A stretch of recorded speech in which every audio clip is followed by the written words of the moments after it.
स्वागत है दोस्तों आपका अपने YouTube चैनल सूरत बॉय कृष्णा में। दोस्तों रेलवे से जुड़ी किसी प्रकार की अपडेट पाने के लिए आप सूरत बॉय कृष्णा चैनल को सब्सक्राइब कर सकते हैं।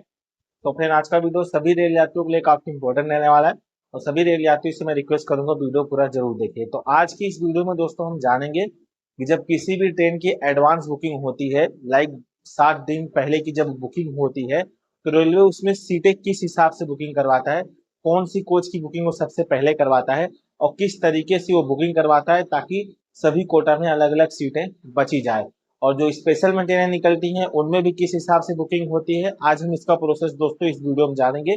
बहुत समय कुछ रेल यात्री कमेंट करके जानना चाहे कि सर 350-400 सीट खाली रहता है तो भी हमें मनपसंद सीट नहीं मिलता है, उसके पीछे का रीजन हमें बताओ, या फिर हम जिस कोच में हमको चाहिए होता है उस कोच में नहीं मिलता है। तो आज हम आपको बताएंगे किस हिसाब से रेलवे सीटें आपको आवंटित करता है पूरी 21-22 के कोचेस में, यानी एक ट्रेन के अंदर 22 कोचेस मैक्सिमम दोस्तों आपने देखा होगा रहती हैं। तो आज दोस्तों इस वीडियो में हम वही जानने वाले हैं। तो सबसे पहले दोस्तों हम जान लेते हैं एडवांस बुकिंग कितने दिन की होती है। तो आपको पता होना चाहिए पहले 120 दिन की थी, जिसको रेलवे ने घटा के इस समय 60 डेज का यानी 7 दिन का कर दिया है।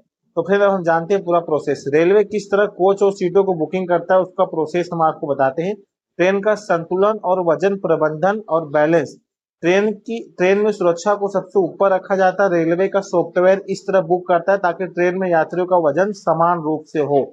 तो ट्रेन में बुकिंग के दौरान रेलवे का एक खुद का सॉफ्टवेयर होता है, वो मतलब उस हिसाब से बुकिंग करता है ताकि किसी भी एक कोच पूरी तरीके से फुल हो जाए, एक कोच खाली रहे, ऐसा बुकिंग वो नहीं करता है। मतलब वो सभी कोचों में धीरे धीरे आवंटित करता है सीटें। अब हम समझते हैं, बीच के डिब्बे सबसे पहले बुक होते हैं। बुकिंग शुरू होते ही सॉफ्टवेयर सबसे पहले ट्रेन के बीच वाले कोच को, जैसे उदाहरण के तौर पे अगर एक ट्रेन के अंदर S1 से लेके S10 तक स्लीपर कोच है तो सबसे पहले S5 S6 को भरेगा, उसके बाद S2 को भरेगा, फिर S9 को भरेगा, फिर S7 को भरेगा। ऐसे करके जिस हिसाब से उसको यात्री मिलते जाएंगे उस हिसाब से वो कोचेस को बढ़ते मतलब भरता चला जाएगा। और कोच के बीच के हर कोच की सबसे पहली जैसे सीटें 30 या 50 के बीच की बुक की जाती है, यानी जब भी टिकट बुकिंग होती है तो सबसे पहले उसका कोशिश रहता है कि 30, 31, 32, 33 ये जो बीच की सीटें होती है, 1 से लेके 72 तक स्लीपर में कोचेस सीटें होती है आपको पता है, तो सबसे पहले बीच की सीटें भरी जाती है।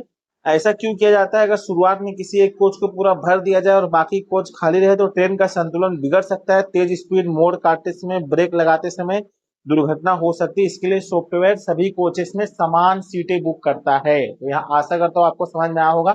रेलवे इसलिए करता है क्योंकि आपने देखा होगा बहुत समय ऐसे होते हैं कि बहुत सारी ट्रेनों में सीट भारी मात्रा में खाली रहती है। तो ऐसे सिचुएशन में रेलवे क्या करता है, सभी कोचेस में समान यात्री में सीट वो भरता है। पहले बीच की भरेगा, उसके बाद किनारे मिलेगा, उसके बाद किनारे मिलेगा, ताकि ट्रेन का जो है संतुलन डिब्बे का बना रहे। अगर स्पीड में कहीं वो टर्न ले रही है तो ट्रेन दुर्घटनाग्रस्त होने की शिकार न हो, इसलिए जो रेलवे का सिस्टम है इस प्रकार से उसको मैनेजमेंट रखता है। आशा करता हूँ आपको समझ में आ गया होगा। हम दूसरे टॉपिक के चलते चलते हैं।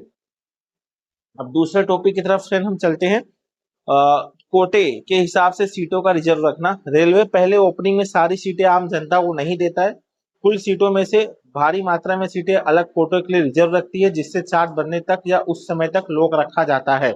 Lower berth senior citizen quota में प्रत्येक कोच में कुछ निचले सीट बुजुर्गों और महिलाओं के लिए जो सीनियर सिटीजन उनके लिए सुरक्षित रखी जाती है। तत्काल कोटा के लिए भी सुरक्षित रखी जाती है, वीआईपी कोटा के लिए भी सुरक्षित रखी जाती है। उसके बाद दोस्तों दिव्यांगजन, आपातकालीन, शारीरिक रूप से असक्षम लोगों के लिए भी कुछ सीटें रखी जाती है। उसके बाद फिर इतनी जो चीजें हैं, मतलब जो अलग अलग कोटा है और तत्काल कोटा, ऐसे बहुत सारे कोटा, उनके लिए सीटें सुरक्षित रखी जाती हैं पहले से ही। उसके बाद यात्रियों की सुविधा और प्रेफरेंस, जब आप टिकट बुक करते हैं तो सॉफ्टवेयर आपकी सुविधा का भी ध्यान रखता है। यदि कोई व्यक्ति अकेला टिकट बुक कर रहा है तो सॉफ्टवेयर कंप्यूटर लॉजिक के हिसाब से सीट देगा। यदि 3-4 लोग परिवार टिकट बुक कर रहे हैं तो सॉफ्टवेयर की कोशिश होती है कि उन्हें एक ही कोच में आसपास सीटें मिले, भले ही इसके लिए उसे बीच के कोच का नियम थोड़ा बदलना पड़े। तो फिर आप समझ गए होंगे, जब भी आप एक फैमिली का टिकट बुक करते हैं, एक पीएनआर पे 4 या 6 नाम जब भी डालते हैं तो आपने देखा होगा रेलवे का जो सॉफ्टवेयर है एक ही कोच में आपको सीट देता है और एक साथ ही सीट देता है। अगर आप लोअर मिडिल अपर और लोअर मिडिल अपर डालेंगे तो एक साथ ही देता है, उसका सिस्टम इस प्रकार से बनाया जाता है। और अगर कोई अकेली यात्री लेडीज महिला है, अगर वो अकेले सफर कर रही है तो रेलवे ये भी देखता है उसका सॉफ्टवेयर, जहां पे लेडीज होगी वहां पे उसको अलॉट करेगा, ये भी सिस्टम वहां पे उसका रहता है। उसके बाद दोस्तों बहुत सारी सीटें रेलवे आरएसी के लिए रिजर्व रखना होगा। आपने देखा होगा बहुत सारे रेल यात्री हमसे बोलते हैं कि सर साइड लोअर और साइड अपर नहीं मिल रहा है, साइड लोअर नहीं मिल रहा है। तो स्टार्टिंग में आपने देखा होगा स्टार्टिंग के 6 और 7 और लास्ट की 71 72 ये पहले से ही एडवांस बुकिंग बुक हो जाती है। बाकी की बीच की कुछ सीटें अक्सर एक कोच के अंदर 15 सीटें यानी हम मान ले 15 होते होंगे तो वो रेलवे आरएसी के लिए काट के रख देती है पहले से ही, क्योंकि आरएसी का मतलब होता है कि आपका ऑलरेडी आधा सीट कंफर्म है, तो रेलवे उतना सीट पहले से ही काट के रखती है आरएसी वालों के लिए।